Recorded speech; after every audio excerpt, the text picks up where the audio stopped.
Celso, helicóptero pousando. Dá o start pro helicóptero da PM. São vários sacos pretos. Tem muita coisa, galera. Muita coisa. Vários sacos pretos.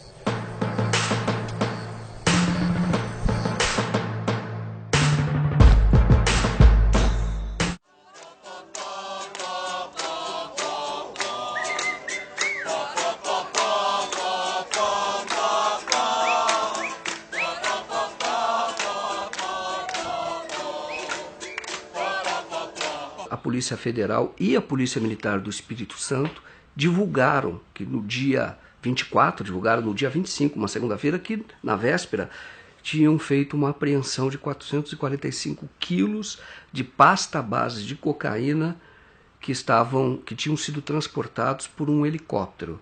Aí a grande surpresa da ocasião foi que se soube que esse helicóptero pertencia ou pertence à família Perrella. Os políticos envolvidos são políticos importantes em Minas Gerais, são políticos conhecidos pelas ligações que têm com uma pessoa que se apresenta hoje como candidato a presidente da República. Define uma palavra, cruzeiro. Uma palavra só. Paixão. Dinastia. Perrella? Aécio Neves. Amigo. O helicóptero do deputado Gustavo Perrella, filho de Zezé Perrella, saiu do Paraguai, fez um pouso em hotel fazenda de luxo em Jarinu, interior de São Paulo, onde deixou uma parte da droga, e no dia seguinte pousou em uma fazenda em Afonso Cláudio, Espírito Santo, onde houve o flagrante. Foram presos o piloto Rogério Almeida Antunes, funcionário da Assembleia Legislativa de Minas Gerais, o copiloto Alexandre José de Oliveira Júnior, o empresário Robson Ferreira Dias e o jardineiro Diélio Rodrigues. É a segunda maior apreensão de droga lá do Espírito Santo, uma das maiores que já houve no Brasil, de quase meia tonelada de pasta base de cocaína. Ihu! Estilo tu é doido, maluco.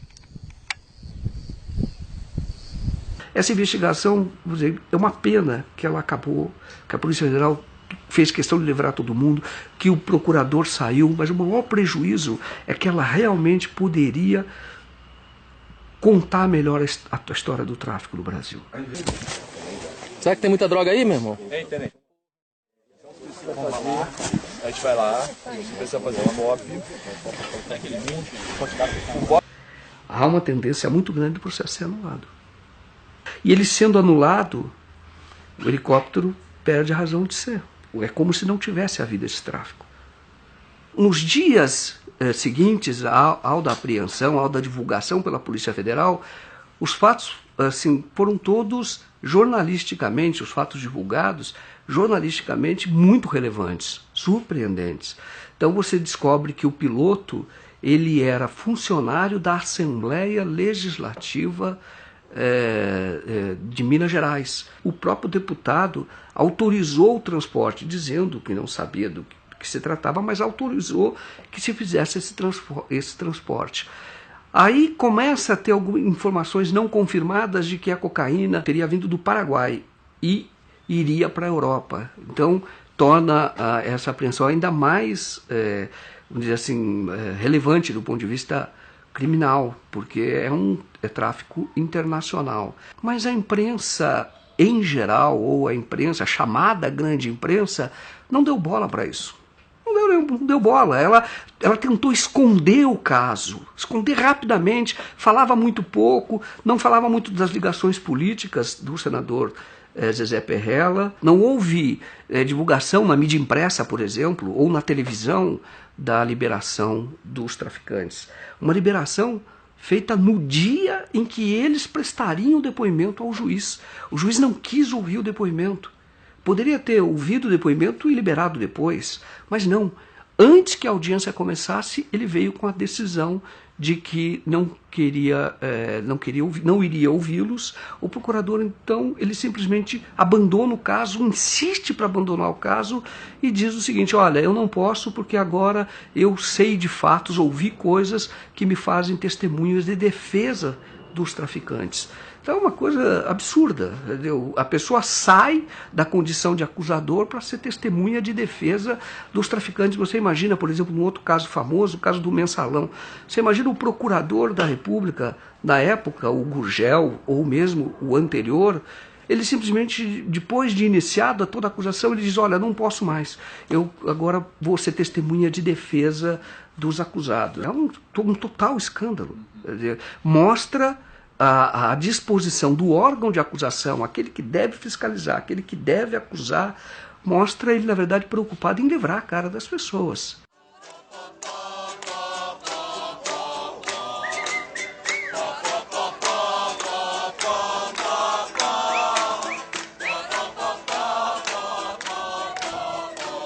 Várias investigações em curso, com provas, inclusive, sobre a relação dessa família Perrella, tanto o Gustavo como o Zezé, com várias ações ilícitas. E isso já é, sim, material suficiente para abrir uma investigação, uma CPI, aqui nessa casa, para poder investigar isso. A questão da carne adulterada com água congelada, ela não é mais falada em canto nenhum. A questão dos 2,5 milhões numa verba estadual dedicada à família, à empresa deles, não é mais falada. Nós temos o medo que essa questão de 450 quilos de cocaína dentro de um helicóptero de um deputado estadual, numa fazenda, num senador, isso cai no esquecimento muito rápido. Uma pessoa que você precisa jogar luzes, entendeu? Porque eu diria, o que se diz no Estado, que ele é financiador das campanhas, grande financiador das campanhas, ele tem casos, processos hoje respondendo no Ministério Público por improbidade administrativa, porque as empresas que ele tem prestam serviços para o governo do Estado a preços superfaturados. Suspeita de irregularidades no enriquecimento do suplente de senador em Minas e presidente do Cruzeiro, Zezé Perrella. O Ministério Público quer saber como ele conseguiu comprar uma fazenda avaliada em 60 milhões de reais. Na propriedade, o Cartola planta e estoca grãos, tem uma floresta de eucalipto, uma fábrica de ração, cria gado e suínos. A sede, ampla e luxuosa, tem piscina e pista de pouso para aviões com até 15 passageiros. Hoje a remuneração bruta de um deputado estadual é de R$23 mil. Perrella ocupou uma cadeira na Assembleia Legislativa de 2006 a 2010. Também foi deputado federal de 99 a 2003. O Ministério Público quer saber de onde veio o dinheiro para o patrimônio se multiplicar tão rápido. O senador Aécio Neves impôs ao ex-presidente Itamar Franco, quando candidato ao Senado, que tivesse como suplente o Zezé Perrella. Consta que o Itamar Franco não queria, mas até para ser eleito foi uma exigência do Aécio. Como é que é a história da fazenda? A minha fazenda fica a 300 e poucos quilômetros. Essa aqui saiu na televisão aí, que a Record mostrou. Na Record? Eu ia sempre de avião, porque eu estou a 40 e poucos quilômetros de 4 cidades, né, por terra. E quando você vai de carro, você tem que atravessar balsas, essas coisas todas. Resolvo ir numa cidade do lado lá, que chama Paineiras. Estava eu e meu diretor de futebol. Chegando lá e tomamos umas pinguinhas, né? Evidente. Voltando, Fazenda? cara, eu não achava fazenda nem pro diabo. Cheio Você de eucalipto, dirigindo? entroncamento, eu dirigindo. Tinha uns caras bebendo lá, eu parei, falei com o cara assim, chamei o cara lá, ele veio no carro, falei, você podia me fazer um favor, onde é que é a fazenda do Zezé Perrella? Ele falou, pô, tá me tirando, Zezé Perrella é você. Falei, eu sei que eu sou eu, caramba, eu não sei onde é que é a minha fazenda. Então, eles são populares em Minas Gerais, por conta do envolvimento deles com o futebol profissional, com o Cruzeiro. Eles são conhecidos também, bastante conhecidos, vamos dizer assim, de promotores do Ministério Público, porque já tentaram, vem tentando há muito tempo investigar a família, mas sempre esbarram, os processos não andam, pelo menos não andavam até o helicóptero. E em Minas Gerais, eles são conhecidos por terem poder, bastante poder, ameaçar jornalistas. O único jornal que chegou a fazer denúncias contra ele, trocou de proprietário, tem um outro proprietário, e o jornal simplesmente não fala mais, nem do caso do helicóptero. É hoje em dia? Exato, é hoje em dia. O seu nome, por exemplo, foi ligado à queda de um helicóptero agora, recentemente, em Minas Gerais, com 400 quilos de cocaína. É uma piada, Está preparado, né, senador? Isso é uma piada. Da família, o senhor acredita que acompanhado? Não, ele tem que explicar, até hoje não ouvi nada que, acho que ninguém menos que o vinculasse a essa questão. Temos que dar ele direito de defesa, mas é preciso que isso seja rapidamente esclarecido. O senhor já é...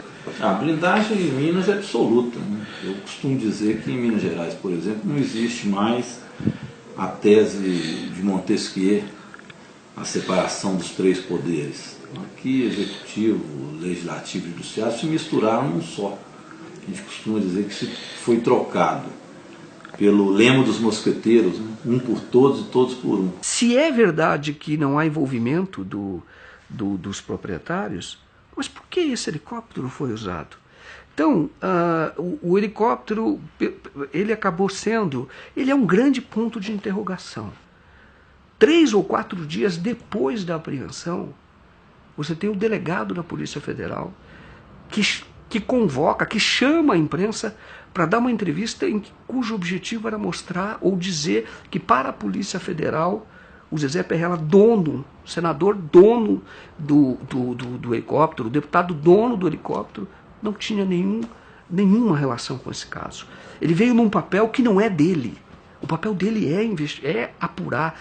É por isso que existe o aparelho policial.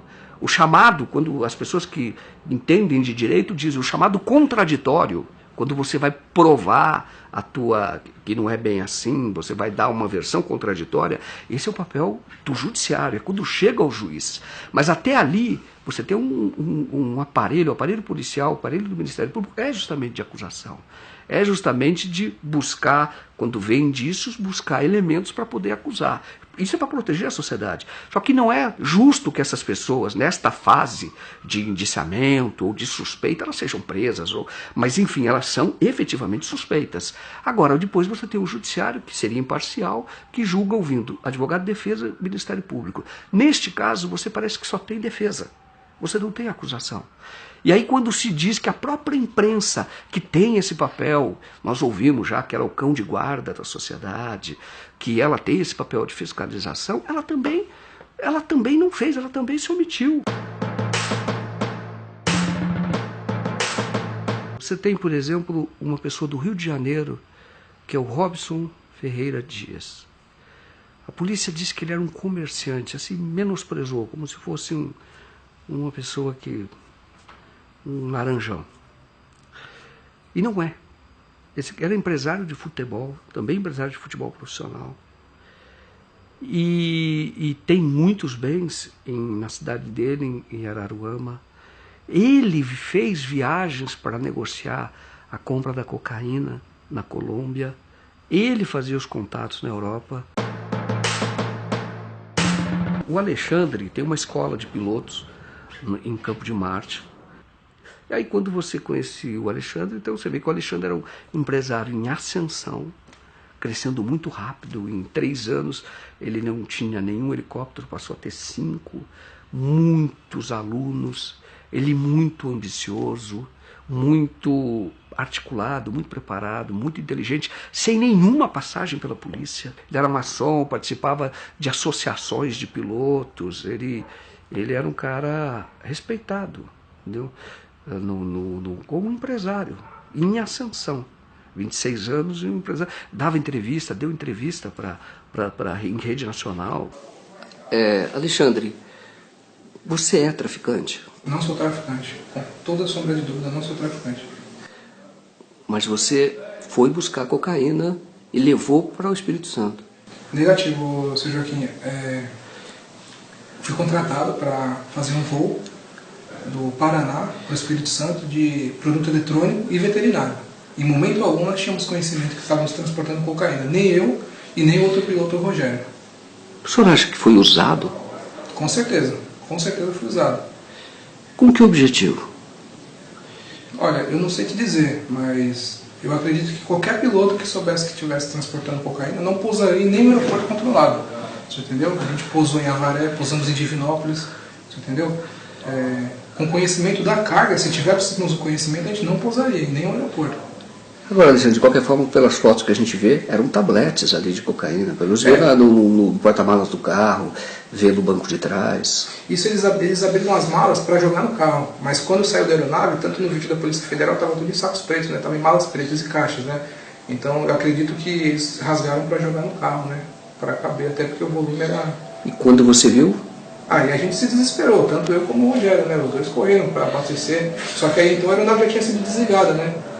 Se a gente tivesse conhecimento, a gente não ia desligar. A aeronave não precisa ser desligada para abastecer. A gente poderia, se a gente tivesse conhecimento do que era, a gente ia abastecer a aeronave acionado. A gente cortou a aeronave, desceu, foi buscar o combustível. Ninguém estava, em momento algum a gente tinha ciência do que se tratava. Só quando eles começaram a abrir. Aí bateu o desespero. Só que quando a gente viu o que era, já começou a chegar a polícia, né? Agora, Alexandre, tem uma mensagem que é trocada por o piloto, pelo Rogério, com o primo dele, em que ele diz que estava transportando coca.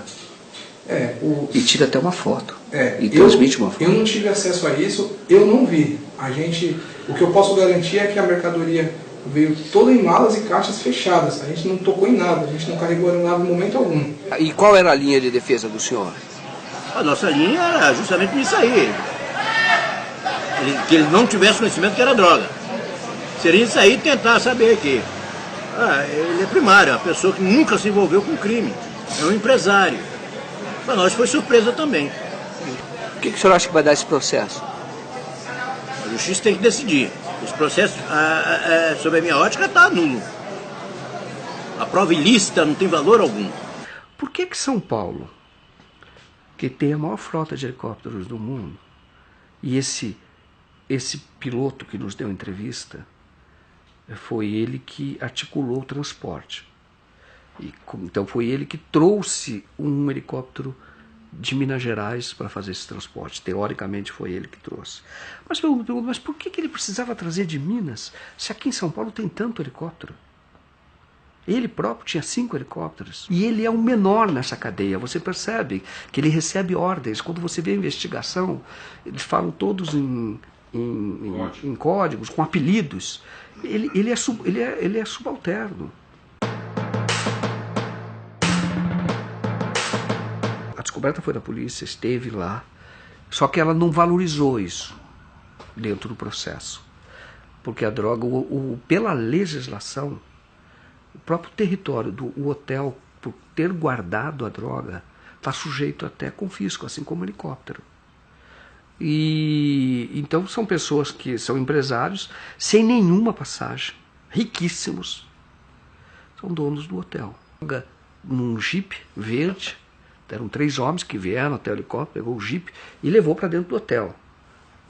Estavam todos em malas pretas, em sacolas pretas grandes. Foram todas para o hotel. No dia seguinte ele volta lá, pega de novo, só que havia menos sacolas, 3 sacolas a menos. Volta de que horas vocês pararam em Jarinu? Isso, quando veio e descarregou. Do Campo de Marte para Jarinu dá 15 minutos. A gente chegou lá 1h15 mais ou menos. Isso quando estava indo, pegando a mercadoria. Exatamente. Mas e quando descarregou a mercadoria, era que horas? Era por volta de umas 4h30, 5 da tarde. De sábado? De sábado. E você sabe quem são as pessoas que pegaram essa droga? Eu não sei quem são as pessoas. A única coisa que foi passada é que ia ter um Jeep e iam ter 3 pessoas para receber. Um Jeep verde e 3 pessoas. Né? Segundo ele, era funcionário dele da 25. Então a gente pousou no Hotel Fazenda, em momento algum a gente pousou no local escondido, pousamos no local. Eu e o Rogério, o piloto, a gente não tinha conhecimento do que estava transportando. A gente sabia apenas que era produto eletrônico e veterinário. Em momento algum a gente desconfiou que era droga. Você acha que os donos dos hotéis sabiam que estava sendo descarregada essa mercadoria lá? Eu não posso afirmar para o senhor. Não posso afirmar isso. Até porque eu não conheço os donos do hotel. Né? Eu fui contratado pelo rádio e foi a única pessoa que eu tive contato. Né? Então quando você vê esse helicóptero, você vê a escola de helicóptero, o cara crescendo muito, empresário. Você vê outro empresário de futebol do Rio de Janeiro. Aí você vê esse hotel, é grandioso esse hotel. Tem shows do Bruno e Marrone, aquelas coisas bem grandes, sabe? Vai muita gente lá. Entendeu? Aí quando você vê isso, você fala, cara, olha que oportunidade que a gente tem de contar bem a verdadeira história do tráfico. Entendeu? Esse hotel é algo que a gente deve aprofundar. Nós, como jornalistas, devemos aprofundar. Eu fui até um ponto, vou dizer que ainda não fui além, porque nós iríamos muito à frente da polícia. E nós não temos os instrumentos para fazer isso. Entendeu? É uma investigação virgem que a gente vai na frente. Totalmente na frente. Porque essas pessoas sequer foram acusadas, sequer foram mencionadas.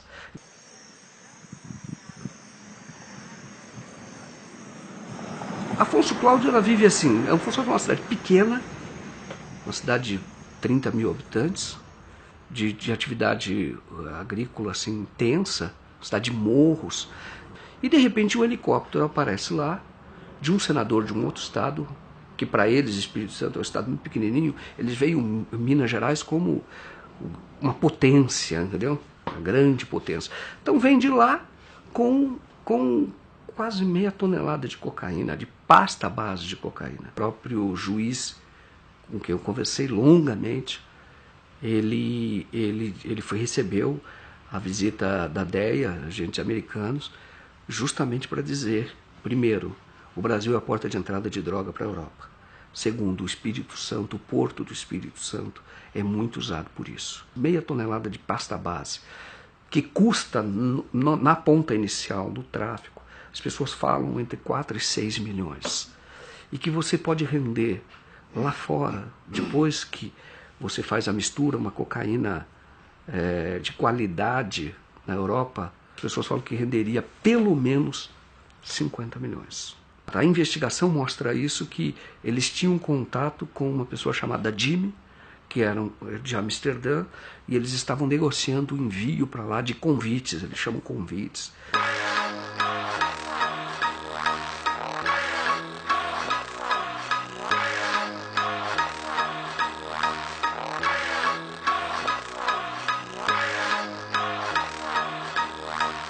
A investigação parou. Os caras foram soltos. Foram soltos sem pagar fiança, sem exigir, por exemplo, tornozeleira, que poderiam ficar em tornozeleira, sem nenhuma obrigação de comparecer mais à justiça. O helicóptero pode ser devolvido para a família Perrella. A droga vai ser queimada, mas ninguém tem certeza que se o que vai ser queimado será a mesma droga. Aí diz, olha, e como é que fica a sociedade? Por que estamos fazendo tudo isso? Agora, impressionante é que se hoje você for em qualquer presídio, feminino sobretudo, a maior parte das pessoas que estão nesses presídios, presos como ratos, assim, de superlotação, a maior parte é por tráfico de drogas. A maior parte. Mas olha que contradição. São as pessoas pegas com meio quilo, às vezes até para consumo próprio, essa é a discussão. Elas estão presas, mas presas por 10 anos, por 12 anos. Entendeu? Arrebentou totalmente. É isso que o Brasil está aprendendo. Então, como é que o senhor, como político, recebeu aquela apreensão de drogas no Espírito Santo? Como é que Minas tem tratado isso? O que nos choca nisso são as diferenças de tratamento. Nem o piloto, após um flagrante de 445 quilos de pasta base de cocaína, nem o piloto está preso, foi pego em flagrante. Mas nós temos um jornalista que, por editar matérias que não são do interesse do senador Aécio Neves, está preso há mais de 4 meses, doente, teve infarto, está na enfermaria do hospital, não foi condenado a absolutamente nada, está preso. Nós temos ainda em Minas Gerais, já condenado por 102 anos de cadeia, assassinos e o mandante do assassinato da chacina de Unai, que assassinaram na época 7 sem-terras. Eles já foram condenados a mais de 100 anos de cadeia e estão soltos por habeas corpus, que lhes dá o direito de responder. Aliás, já foram condenados, estão em liberdade para fazer o recurso deles em liberdade, e já condenados. Esses conseguiram habeas corpus. E o jornalista não consegue um habeas corpus. Então nós temos aqui presos políticos, nitidamente presos políticos, que está tudo dominado. Tudo é feito em torno do senador Aécio Neves. Virou espécie de imperador. Zezé, a maior torcida de Minas é a do Atlético. Não tem nem comparação, né, Calil? A do Cruzeiro é muito maior. E a camisa mais linda do Brasil também é do Atlético. É isso, rapaz. Azul é azul. Desculpe, mas quer ver eu acabar fácil com essa discussão? Para vocês, quem vai ser o melhor governador para Minas? Anastasia, porque a Anastasia está com a S desde o primeiro dia. E ajudou Minas a crescer, né? Esse caso do Helicoca foi, na verdade, um grande aviso. Olha, o crime compensa. O grande crime compensa no Brasil.